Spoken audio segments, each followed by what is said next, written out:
প্রিয় রুদ্র, ভেবেছিলাম আর কোনোদিন লিখব না। সেই দৃশ্যটা যখন পড়ল তোমার চোখের উপর, আমি ভেবেছিলাম সেই চুরি করা আলোটুকু নিয়ে বেঁচে থাকবো আমৃত্যু। ইতিহাস সেই সুযোগটা আমায় দেয়নি। তোমার প্রত্যেকটি রন্ধ্রে যে অবিশ্বাস বাসা বেঁধেছে, আমি সেটাকে ভাঙতে চেয়েছিলাম। ভাঙা টুকরোগুলো আমার কপালে জোটেনি। অবিশ্বাস আর বিশ্বাসের খেলায় দোলাচল ঘটল আবার নিজের সাথেই। বিশ্বাস করো, তোমার জন্য আমি শক্ত করে রেখেছিলাম মনটাকে।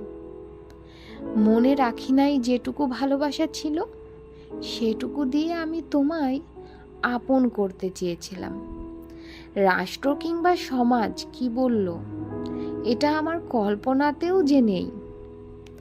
বিশ্বাস হচ্ছিল না। তোমায় ভাবতে ভাবতে পুরোটা বিশ্বাস আমি অবিশ্বাসের কাছ থেকে চুরি করে নিয়েছিলাম।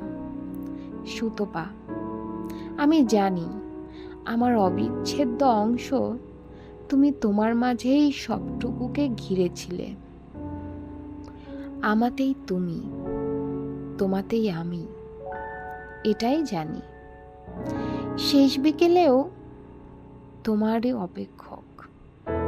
ইতি, তোমার সুতপা।